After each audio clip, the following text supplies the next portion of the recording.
Graça e paz, irmão, irmã. Estamos aqui reunidos mais uma vez virtualmente para juntos aprendermos um pouco mais da palavra de Deus. Estamos gradualmente aí retornando às atividades presenciais na nossa igreja, seguindo sempre as orientações aí das autoridades competentes. Por enquanto podemos ter cultos aí somente com 20% da nossa capacidade de membresia e observado aí algumas restrições para aqueles que têm mais de 60 anos, quem já tem alguma doença pré-existente, os grupos de risco, né, que são conhecidos, e por isso ainda não podemos estar junto como gostaríamos.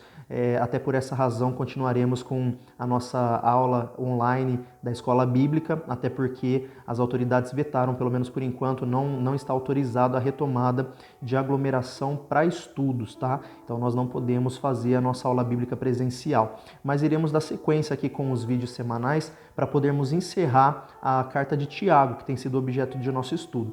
Já avançamos bastante, já tivemos 8 aulas gravadas, essa é a 9ª, e caso você não tenha acompanhado as anteriores, está tudo disponível na nossa página do YouTube. Você pode entrar lá, digitar Nazareno Adonai no YouTube, vai aparecer o nosso canal, e dentro do nosso canal você tem acesso não só aos vídeos da Escola Bíblica Dominical, mas também aos devocionais da Pastora Rosa, algumas outras programações que o pessoal tem compartilhado e produzido aí para poder abençoar a sua família e poder te manter nutrido espiritualmente nesse período de quarentena. Hoje nós iremos caminhar para o final do nosso estudo acerca do livro de Tiago, a carta que ele escreveu, olhando para o capítulo 5, e começaremos aí a caminhar para o nosso desfecho. Hoje a gente vai tratar um tema bem interessante aí, que gera bastante controvérsia, gera bastante polêmica, muita coisa dita a esse respeito, que é justamente o capítulo 5, versículo 1 em diante até o versículo 6, onde Tiago fala a respeito dos ricos. Se você está com a sua Bíblia aberta aí, você vai observar que o título aí do capítulo 5, destacado em negrito na sua Bíblia,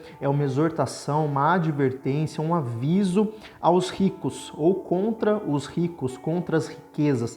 Cada versão de Bíblia vai variar aí na sua forma de abordar e de colocar esse subtítulo, tá? Mas o que é importante a gente perceber, e até é importante a gente discutir também, para termos uma opinião assertiva de acordo com o que a Bíblia diz. Eu me lembro de uma frase muito comentada no seminário, quando a gente estudava hermenêutica, quando a gente estudava interpretação bíblica, onde os professores sempre repetiam essa frase que é célebre, né? A gente não sabe ao certo quem a inventou, mas já há muito e muito tempo ela é repetida, aonde diz que a Bíblia tem que ser interpretada pela própria Bíblia. Ou seja, é a própria Bíblia que explica o que ela traz. O que isso quer dizer? É aquela frase famosa também que eu sempre cito, né?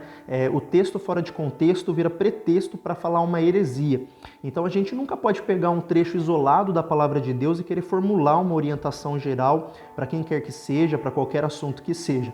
Nós precisamos ver aquele texto que a gente pega, aquele pedaço, aquela porção das Escrituras, e colocar ela dentro do contexto geral que a Bíblia traz, né? Porque senão a gente corre o risco em falar alguma bobagem. É por isso que a gente ouve aí tanta interpretação equivocada acerca de um tema que é abordado dentro das Sagradas Escrituras. E esse tema aqui, as riquezas, né, ou os ricos, aqueles que possuem essas riquezas, é um tema que tem trazido bastante controvérsia, bastante dificuldade para a igreja ao longo dos séculos. Por quê? Existem duas interpretações predominantes. Uma delas dizendo que ser rico é um problema para a vida cristã, porque dificilmente um rico entrará no reino de Deus, porque o rico tem o coração nas coisas deste mundo e não nas coisas celestiais. E outra interpretação que diz que não há problema. Até uma vertente aí mais moderna caminhando para o seguinte sentido: se você é próspero, se você tem dinheiro, se você tem sido abençoado na sua vida financeira, é porque você está no centro da vontade de Deus, é porque Ele tem te abençoado. Qual dessas duas interpretações é a correta? Isso que a gente vai conversar um pouquinho na introdução dessa aula. Na realidade, ambas as posições aí são sustentadas por textos fora de contexto, como eu estava dizendo no começo. Por exemplo, dizer que ser rico é um problema é uma posição que foi sustentada por muitos séculos, né? Inclusive na época quando a igreja cristã, ainda sob ali a tutela da Igreja Apostólica Católica Romana, né? Quando ela governava o mundo na época da Idade Média, onde a igreja era mais poderosa do que os governos, muito se falava sobre o voto de pobreza, né? Mais recentemente, essa ideia também era muito vista no sentido de que as pessoas se contentavam, se submetiam a uma vida miserável, a uma vida de escassez, dizendo que essa é a vontade de Deus, o que Deus tem para mim está reservado para a vida vindoura, né? Para a eternidade, uma compreensão limitada acerca desse tema. Como que as pessoas se baseiam biblicamente para dizer que você tem que ser pobre para estar no centro da vontade de Deus, que a riqueza é um problema? Elas pegam textos isolados das Sagradas Escrituras, como por exemplo, uma das bem-aventuranças, aonde em Mateus capítulo 5, versículo 3, o Senhor Jesus diz que bem-aventurados são os pobres de espírito, porque deles é o reino de Deus. Interessante observar que Jesus está falando dos pobres de espírito e não dos pobres economicamente falando, financeiramente falando. Ele não estava se referindo ali às posses, aos bens materiais de uma pessoa, mas sim à humildade, ao caráter de alguém que é humilde de espírito, pobre de espírito. Além dessa interpretação, também é muito utilizado o texto do jovem rico, que a gente pode ver ali ilustrado em Mateus capítulo 18, onde o Senhor Jesus olha para aquele jovem que vem perguntá-lo e questioná-lo o que ele deve fazer para herdar a vida eterna. E Jesus, depois de expor uma parte dos mandamentos, diz que ele deve ir vender tudo que ele tem e doar aos pobres. E muito é usado esse versículo para quem interpreta que as riquezas são quase um pecado, um problema gravíssimo na vida cristã, dizendo que você tem que se desvencilhar das suas posses materiais para então poder ter uma parte no reino de Deus. Na realidade, Jesus ali estava tratando algo mais profundo com aquele jovem. Quando ele pergunta o que deve fazer para herdar a vida eterna, Jesus cita uma parte do decálogo, uma parte dos 10 mandamentos, nos quais são citadas aquelas leis morais, né, que Moisés traz lá atrás, Deus traz através de Moisés lá atrás no Antigo Testamento, no Pentateuco ainda, aonde ele fala das leis quanto ao relacionamento, os mandamentos, quanto ao relacionamento com o próximo. Jesus diz para ele, você conhece o que diz a lei, não matarás, não cometerás adultério, não darás falso testemunho. Todos esses mandamentos citados por Jesus nessa primeira parte da conversa são referentes ao relacionamento do homem com o seu próximo. Jesus cita esses mandamentos e aí ele diz, tudo isso eu já tenho observado, isso daí eu já sei, né? Mas Jesus ele diz, uma coisa ainda te falta. E quando Jesus traz essa temática, ele está dizendo, olha, você já sabe se relacionar com o seu próximo, mas e a parte dos mandamentos sobre o seu relacionamento com o próprio Deus? Ou seja, você está tirando nota 10 aos olhos dos homens, aos olhos dos próximos, daqueles que estão ao seu redor. No entanto, quando o relacionamento em questão é o relacionamento com o próprio Deus, você não tem um desempenho tão satisfatório assim. Então, se você quer melhorar no seu relacionamento com Deus, venda tudo que você tem e dê aos pobres. Aí talvez você me pergunte, pastor, então isso daí reforça essa tese, porque se tem que vender o que tem para dar aos pobres para poder melhorar o relacionamento com Deus, então Deus não gosta de quem tem muitas posses. Por isso que Jesus, na sequência desse texto, diz que é difícil um rico entrar no reino de Deus. Na realidade, não. Existe outra vertente que diz que você ser próspero na área financeira é até mesmo um sinal de que Deus te abençoa, de que Deus está com você. Quais são as bases bíblicas para essa outra teoria? Ora, muitos personagens famosos da Bíblia eram riquíssimos. Jó, por exemplo, a Bíblia diz que ele era o homem mais próspero do seu tempo. Não existia um homem mais rico do que ele no mundo na época em que viveu. Salomão é outro personagem que nós conhecemos e que é famoso até os dias de hoje por conta das suas riquezas, né? E o próprio Deus apareceu para ele em sonho e falou para ele pedir o que quisesse que seria dado. Abraão, o pai da promessa, o pai da fé, também foi um homem riquíssimo, tinha muitos bens, muitos servos, muito rebanho, muita riqueza naquela época. Além disso, a riqueza na Bíblia era vista como algo que caracterizava a pessoa como aprovada por Deus. Quando as pessoas viam que alguém era rico, imediatamente no contexto cultural ali da Bíblia, de quando ela foi escrita, dos fatos históricos de que estão mencionados nela, as pessoas falavam, uma pessoa rica ela é abençoada por Deus, ela tem o favor de Deus. E também Jesus mesmo se favoreceu da riqueza de muitas pessoas. A Bíblia diz que quem sustentava o ministério dele eram mulheres ricas e piedosas. Também diz que quando ele morreu, foi solicitado por um homem da alta classe daquela época poder sepultar o corpo do Senhor Jesus, inclusive no túmulo que era dele, que tinha sido escavado numa pedra nova, numa rocha nova, um túmulo novo, né? Então, assim, nós vemos que existem embasamentos para os dois lados. Qual que é a posição correta, então? Na verdade, irmão, a posição correta é que o problema não está em ser rico ou não. O problema está em como o seu coração enxerga a riqueza. A Bíblia vai dizer, e Paulo escreve isso quando ele escreve a Timóteo, na sua primeira carta a Timóteo, capítulo 6, versículo 10, que o princípio de todos os males não é o dinheiro, mas é o amor ao dinheiro. O apego às riquezas, o apego ao dinheiro, o apego à fortuna cria a raiz de todos os males. É aquilo que alimenta, é aquilo que nutre, é aquilo que faz crescer tudo que tem de ruim nessa vida, na sociedade, no mundo que nós vemos. Além disso, também Paulo, quando escreve aos Colossenses, no capítulo 3, versículo 5, vai dizer que a avareza, ela é idolatria e que nós devemos nos desprender disso. Por que a avareza é idolatria? A avareza não é o apego à riqueza, ao dinheiro? Sim. Por que é idolatria? Porque a pessoa para de olhar para Deus e passa a olhar para aquilo. É isso que caracteriza a idolatria.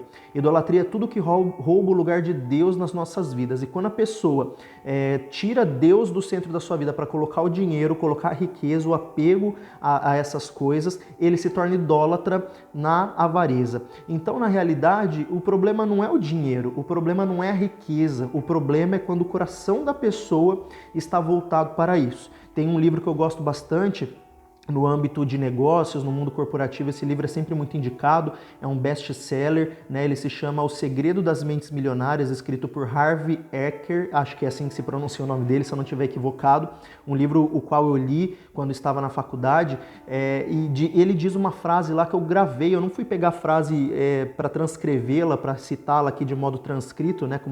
Como realmente está escrito no livro, mas o princípio daquilo que ele escreveu ficou gravado na minha mente, onde ele diz: o dinheiro não muda as pessoas, mas o dinheiro expõe quem as pessoas realmente são, né? As riquezas funcionam dessa forma também. O problema não é você ter dinheiro ou não. O problema é que ter o dinheiro vai potencializar quem você é de fato, vai trazer à tona quem você é. Outra frase muito comum aí que nós temos, um ditado popular quase, diz que se você quiser conhecer as pessoas, dê poder a elas, né? E o poder e dinheiro aqui a gente pode ter como sinônimo.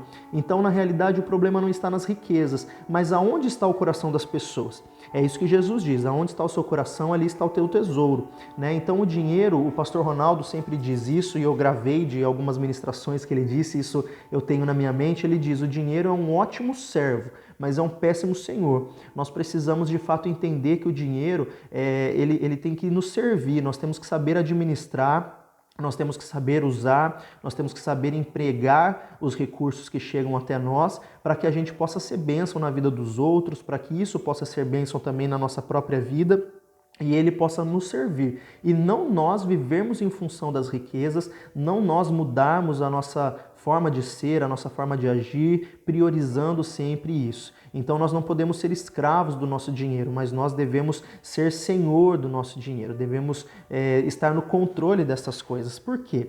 E é isso que a gente vai aprender aqui na nossa aula de hoje. Tiago, quando escreve o capítulo 5 de Tiago, se você não tem essa compreensão prévia que eu vim explanando aqui nesses 12 primeiros minutos de vídeo, você vai achar que ter dinheiro é um problema. Porque ele começa o versículo 1 dizendo: escutem agora, ricos, chorem e lamentem por causa das desgraças que virão sobre vocês. Tiago é forte, ele é firme aqui e ele chega até a assustar assim, o leitor que não tem essa compreensão prévia, porque a pessoa vai dizer: puxa, alguém que tem dinheiro de fato está longe dos caminhos do Senhor. A pessoa não pode servir a Jesus e ao mesmo tempo ser rico. Na realidade não, ele está direcionando essa porção aqui da carta para aqueles que têm justamente esse apego ao dinheiro que é maléfico.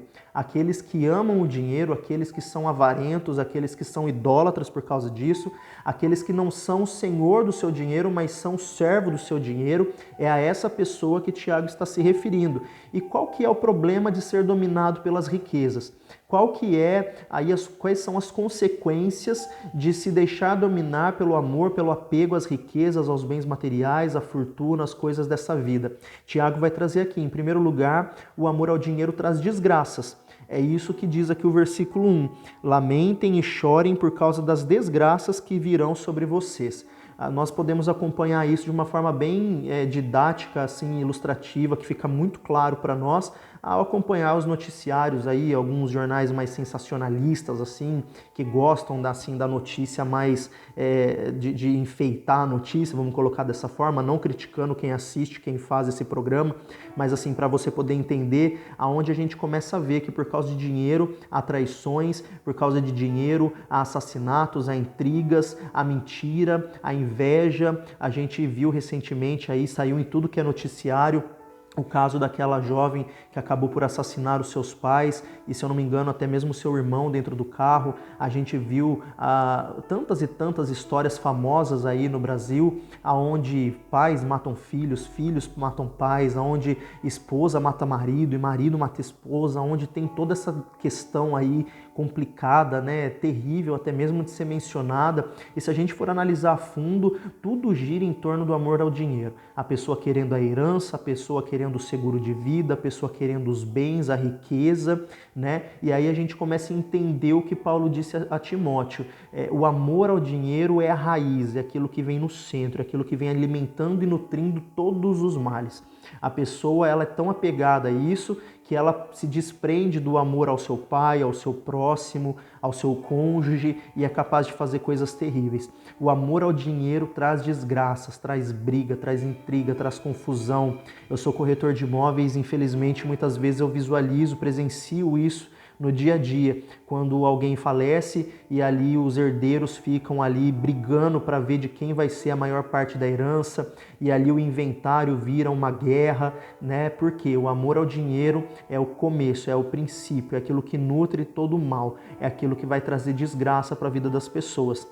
Além disso poder ser visto aqui no nosso dia a dia, né, na nossa realidade atual, também é possível perceber isso nas Sagradas Escrituras no sentido daquilo que virá. Porque a Bíblia diz que os ricos, aqueles que pervertem o juízo, aqueles que manipulam as coisas para poder enriquecer de forma ilícita, para poder manter a sua posição, para poder manter ali as suas posses, enriquece à custa do sofrimento ou do mal de outras pessoas. A Bíblia fala que o castigo contra essas pessoas virá depressa, né? E a gente percebe quando a Bíblia vai ensinar acerca da condenação futura, que muito é dito acerca daqueles que são ricos ou que enriquecem ilicitamente, né? Tem uma abordagem específica a respeito do tema condenação, quando se refere àqueles que tinham esse amor, esse apego ao dinheiro.